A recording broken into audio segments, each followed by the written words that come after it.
Welcome to the video, guys. Today is going to be our opinion on having an EV with a toddler. So we decided to use our EV as a daily, and basically you have to have quite a few apps. You have to check the apps regularly. For us, we have to charge it every day. I don't charge it at home. A, it's inconvenient. B, the way I have to charge it would be on a 3-prong plug because we're not going to live in this place forever. So I don't want to have a proper EV charger installed. It's just not worth the time or money for me, and the homeowners wouldn't want it in the first place. So on short trips, we're averaging 0.7 miles to kilowatt hour. We average 1.9 for most of the other driving if it's longer.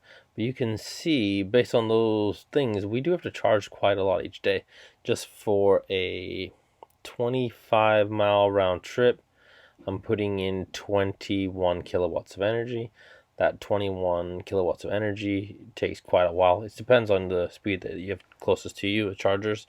Near us, there's one 50 kilowatt charger, and unfortunately, it shares the energy with 3 other plugs. So if somebody shows up with a Chatamo or CCS, then the little plugs are not active. And since it's only one, by the time you get to it, a lot of the time it's taken, or people will be blocking the spot. And then unfortunately, that machine, the wire doesn't stretch. So if they're parked in the wrong spot, I can't get the e-tron connected to the wire. It's just not long enough.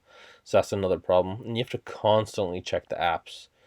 And there's just unfortunately not enough chargers right now out and about to charge a car. So sometimes you'll go on a long trip, get to a charger, it won't work.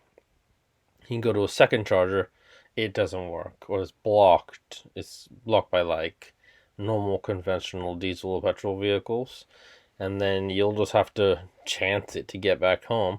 And that's happened to us a few times where you get back home with like 18 miles of energy, and then the next day it's kind of stressful, honestly, to find the thing.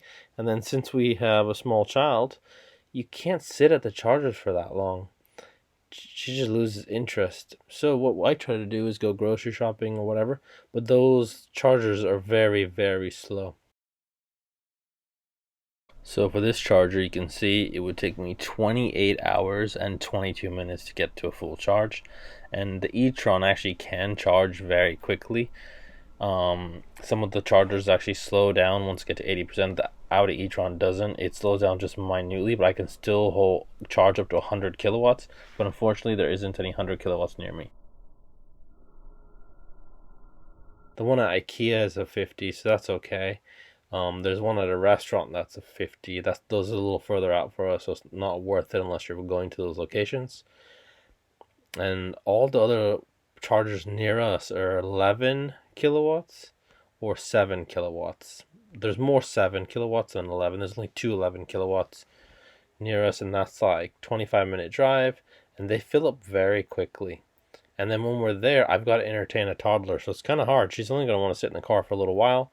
So that's what we tend to do. We try to go to Marks and Spencer's, like a grocery store, and then we'll go to a kids' clothing store, and they sell toys and stuff. And then basically once we're done, we'll go for a little walk and then get back to the car. In a 2-hour period, I'm only going to have gotten 20 kilowatts at the best, and most likely would be 18 kilowatts. And then that 18 kilowatts isn't even enough for my just trip to work and back. So for us, unfortunately, and because of the cost of it, electricity is going up pretty high. We pay on average 50 cents for a kilowatt hour. And if I go to even faster ones, they're 70 cents per kilowatt hour. That's still working out to be so much more expensive than the diesel, the petrol vehicles. I would just keep this, honestly, because I feel like it's helping the environment. But then a lot of research is actually showing that I've seen the Volvo statistics. They were saying the amount of energy and stuff produced to make the Volvo compared to the petrol one, you'd have to drive the petrol one 80,000 miles before they were equivalent to each other and how many carbon pollutants and everything they cost. So after seeing that, I was thinking, oh my God, I don't do hardly any miles. We probably do 5,000 miles a year. So in our case, a petrol vehicle wouldn't be as bad.